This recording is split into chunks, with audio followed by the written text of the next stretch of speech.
Assalamualaikum warahmatullahi wabarakatuh. Kembali lagi bersama saya Gus Iip di channel YouTube Gus Iip Official. Kali ini alhamdulillah konten Saung Teduh, tempat kita ngobrolin sesuatu untuk saling membuka wawasan, dihadiri oleh Ustadz yang luar biasa, yaitu Bapak Ustadz Alek Akyas. Nah, Assalamualaikum warahmatullahi wabarakatuh, Ustadz. Waalaikumsalam warahmatullahi wabarakatuh. Sehat? Alhamdulillah, luar biasa, brigas. Cerbonannya keluar. Ya, ini saya mendapatkan beberapa cuplikan-cuplikan tentang biografi Pak Akyas dan pemikiran-pemikiran Pak Akyas. Karena Pak Ustadz Akyas ini kan berkecimpung di dunia santri semenjak lahir. Lahirnya saja di Pondok Pesantren Buntet, ya, Cirebon. Kemudian berangkat kemana tuh? Ke Pondok Pesantren Tapak Sunan yang berada di Balai Kambang, Condet, Jakarta Timur. Mana? Jakarta Timur. Kemudian beliau melesat lagi menjalani tolabul ilminya di Pondok Pesantren Ploso, ya, Jawa Timur apa Jawa Tengah? Jawa Timur, Kediri. Jawa Timur, Kediri. Nah, kemudian beliau kembali lagi ke Pondok Pesantren Tapak Sunan yang berada di Condet dan mengabdi sampai berpuluh-puluh tahun. Ada mungkin belasan tahun Pak Ustadz, ya, ada belasan tahun. Nah, saat ini ada obrolan antara kami dengan Pak Ustadz Akyas ini mengenai tentang santri. Memang santri itu selalu unik dalam segala kondisi, dalam segala posisi. Santri ada yang menjadi pejabat, santri banyak yang menjadi pengusaha, santri juga ada yang hanya berkecimpung di dunia dakwah di atas mimbar. Tapi ternyata santri ini medan dakwahnya begitu luas. Maka bagaimana kehidupan santri memandang dunia menurut Pak Ustadz Akyas ini? Kita bersama-sama simak santri memandang dunia. Ya, gimana Pak Ustadz?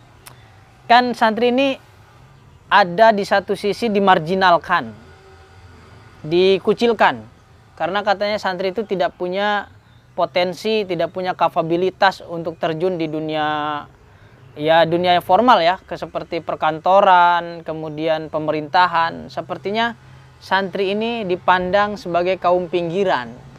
Nah, bagaimana menurut Ustadz Akyas ini bahwa santri memandang urusan-urusan dunia? Oke, baik. Sangat menarik memang. Santri memandang dunia. Santri itu apa, dunia itu apa? Wis. Santri itu apa? Santri itu apa, dunia itu apa? Santri itu ya manusia gitu ya. Ya. Manusia biasa. Santri, kalau gampangannya sih santri itu dari cantrik. Dulu siswa-siswa yang belajar di kuil-kuil, kalau sudah hafal kitab Mahafad Gita, Ramayana, Sutasoma, Mahabharata, maka itu disebut santri. Luar biasa ini. Berarti santri itu adalah adopsi dari bahasa orang-orang yang mempelajari Mahafad Gita. Mahafad Gita. Nah, kemudian evolusi bahasa, ya akhirnya menjadi santri kan gitu, iya, ya. Santri orang yang dia belajar di pondok, di pesantren, baik itu dia mukim maupun ngalong. Ngalong itu artinya bolak-balik, hanya belajar pondok kemudian pulang lagi ke rumah, itu santri. Santri kalong. Santri kalong lah, ya. Kemudian dunia itu apa ya? Dunia ini yang kita tempati sekarang, kita hidup di dunia ini. Ya. Sebelum akhirat namanya dunia. Oh, ya. Bagaimana santri memandang dunia? Memang ini luar biasa sih. Ada santri, ada dunia. Kelihatannya bertolak belakang. Kelihatannya santri betul. itu anti dunia. Anti dunia, gitu. betul. Gimana? Padahal santri tinggalnya di dunia. Iya ya. Iya. Nggak ngambang di akhirat. Nggak ngambang gitu, enggak. Jadi santri ya hidup di dunia ya ada santri. Oh iya, maka betul. Santri membutuhkan dunia dan dunia juga menerima keadaan santri. Dunia menerima keadaan santri. Dunia itu siap. Iya. Dan sangat berterima kasih dengan adanya santri itu. Bahkan berterima kasih Pak Ustadz ya. Berterima kasih. Dalam hal apa tuh? Dalam Dunia hal bisa apa? berterima kasih kepada Dunia santri. Berterima kasih pada santri. Dalam hal apa? Baik, kita bahas. Dengan adanya santri maka ada keharmonisan, ada dinamisasi kehidupan. Iya. Di mana ada orang yang melulu orientasinya adalah dunia material saja, diimbangi dengan santri yang tidak hanya melulu material dunia, tapi bagaimana caranya dunia ini sebagai bekal untuk akhirat. Maka banyak sekali santri yang kaya super luar biasa, Tapi banyak juga santri yang kere. banyak juga santri yang melarat. Nah, ini masalahnya ini. Masalahnya itu. Oke. Nah, terus gimana santri itu memandang dunia tuh seperti apa gitu? Iya. Di dalam bab-bab terakhir dari Ta'lim Muta'alim itu Ya, ta'alimul Iya. muta'alim. diajarkan bagaimana cara menyikapi dunia. Apakah kita santri mengejar dunia atau biarkan dunia mengejar santri? Baik. Iya, keren tuh. Apakah biarkan santri mengejar dunia Iya. atau justru kita balik dunia yang mengejar Santri, santri? iya. Terus mana yang kira-kira tepat untuk santri itu? Pasti setelah lulus dari pesantren, santri akan bingung, kok ternyata begini ya? Iya. Akan bingung. Tapi ternyata santri ini punya senjata. Apa tuh senjatanya tuh?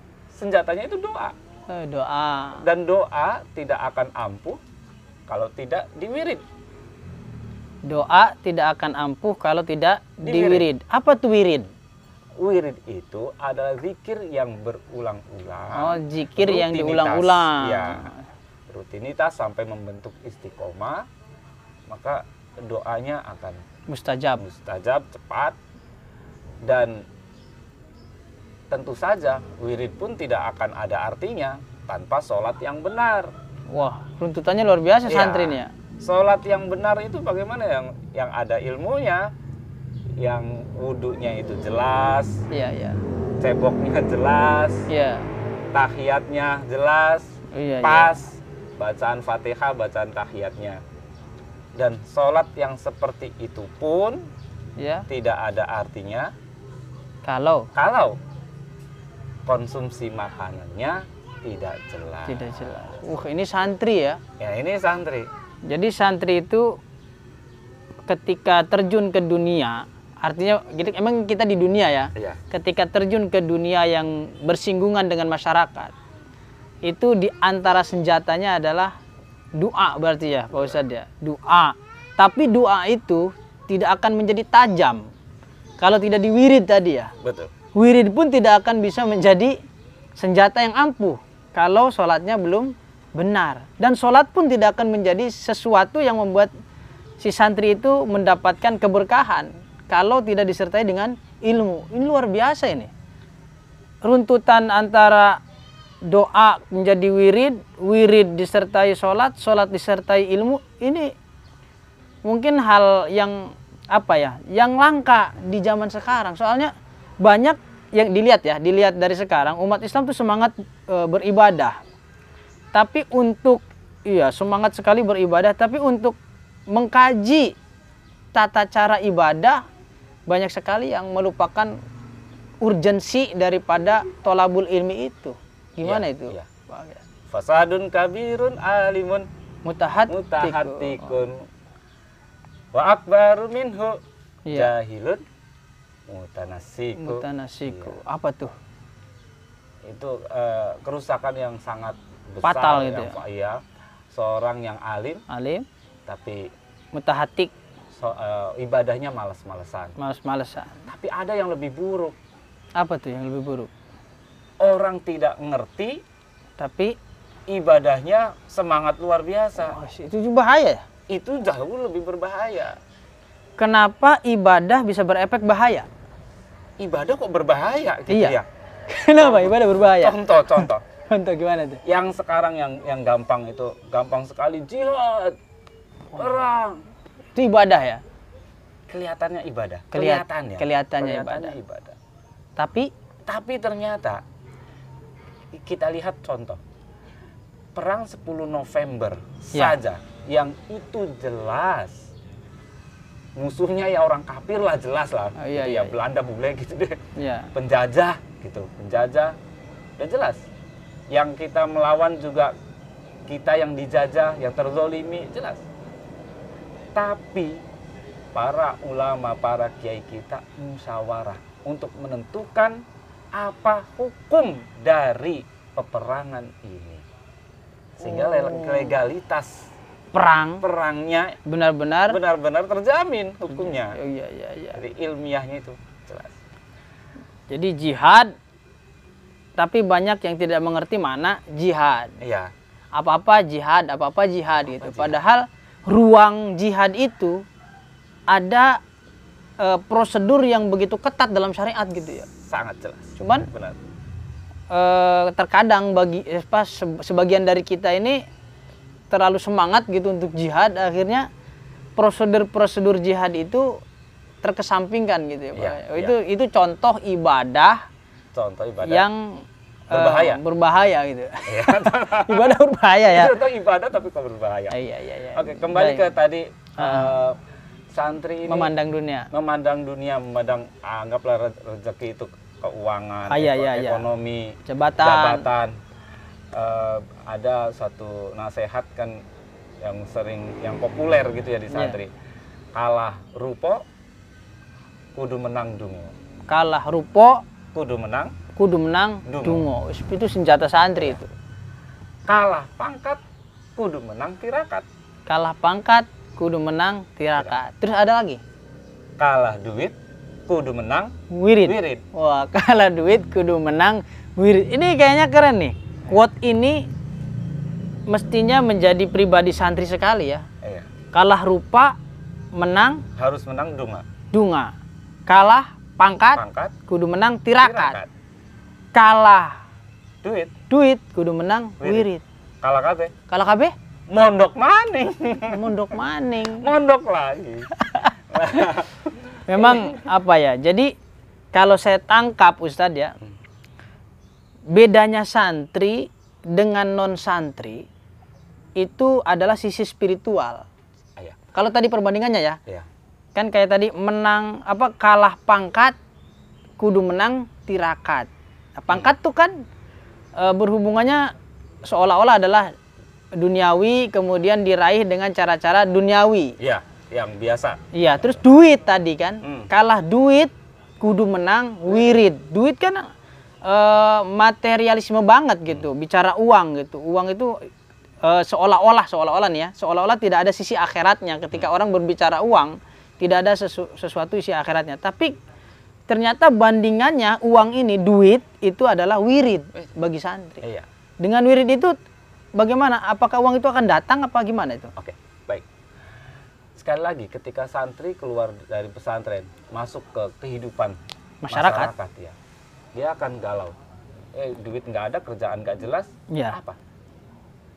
Oke. Santri kemudian berdoa. Allah memberi jalan. Bagaimana? Allah punya kehendak, punya rencana. Allah tunjukkan jalannya, Allah buka jalannya. Sehingga apapun santri itu menjadi apa ini dalam arti jabatan apa? Profesinya. Apakah tukang beca? Apakah bupati? Apakah DPR? Apakah guru? Atau pemborong atau apapun lah. Profesinya. Intinya kan adalah kemakmuran, kesejahteraan hidup ya. Kesejahteraan hidup. Profesi itu hanya profesi. Iya. Tukang beca nyari apa? Nyari uang, sejahtera. Jadi DPR nyari apa? Nyari uang, sejahtera. Jadi pedagang nyari uang, sejahtera. Iya. Prinsipnya adalah kesejahteraan. Nah, kesejahteraan itu didapat dari mana saja, biarkan Allah yang menentukan, memandu, memberi hidayah. Nah, santri memohon itu dibukakan jalan rizki, Allah tunjukkan jalannya. Allah mudahkan. Ya. Allah mudahkan dia untuk menjadi dosen. Allah mudahkan dia untuk menjadi tukang beca. Beca. Lo mondok lama-lama kok jadi tukang petani, beca. jadi tukang beca. Beda dong. Sangat Nah, beda. gimana tuh? Kan ada stigma seperti itu di masyarakat. Iya. Iya, makanya nggak usah dipondokin anaknya. No, dia pesantren lama-lama aja, ujung-ujungnya tukang beca, ujung-ujungnya jualan sayur. Nah itu gimana itu?